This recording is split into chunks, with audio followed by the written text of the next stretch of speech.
Hello, Saints. We're looking again at Mark chapter 4 with Jesus giving primarily the parable of the sower. After he gives it, he goes inside and his apostles, his disciples, all of his followers that are close to him, press in to ask more.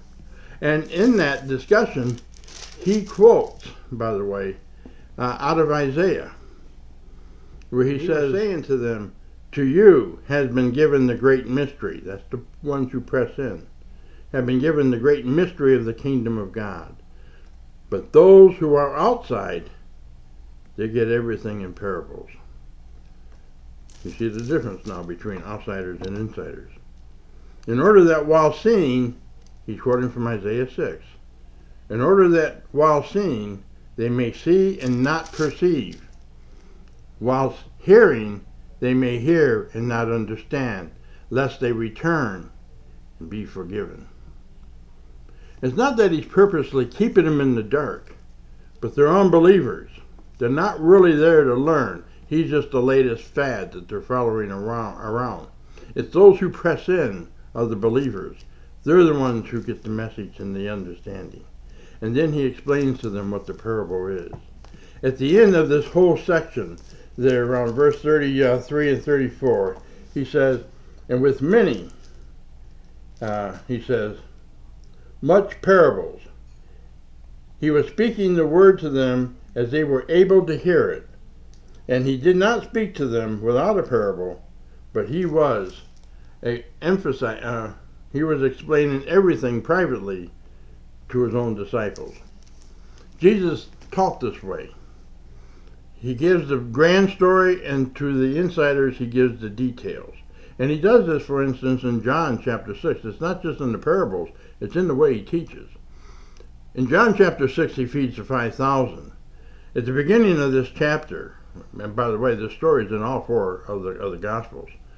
But here in John 6, John notes that he's talking to Philip, one of the apostles, and says to him, where can we get enough bread to feed all these people? And Philip says, man, it costs about a year's wage just to get enough bread that everybody gets a little bit.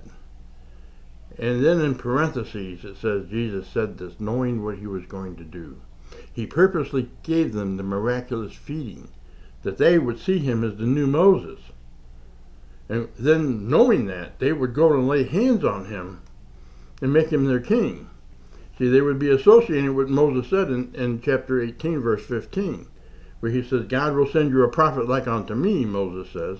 He will raise him up from among the people, him you will listen to. Well, they perceived, hey, miraculous feeding. This is the one Moses is talking about. And instead of responding to them the way he knew they would, he dips into the hills, escapes them, because he knew they were coming after him to make him king. The next day, they follow him across the Sea of Galilee to Capernaum, there in the synagogue, those who were pressing in, that is. And they said, hey, how'd you get here? And he didn't even answer that. He said, look, I know why you're here. You're here for the free food. And he says, don't labor for the food which perishes, labor for the eternal food. And they must have been thinking, yeah, that's what we want. We want the forever. We want to do the works of God, so we don't have to keep coming back to you. And Jesus then gives them the coup de grace of the whole feeding of the 5,000 in chapter 6, verses 28 and 29. When they ask him, what do we do to work the works of God? Jesus answers, this is how you work the works of God. You believe on him whom God has sent. That's our work. Faith.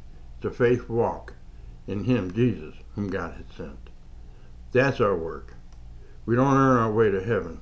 And in that short sentence, he gave the gospel to those who were willing to press in.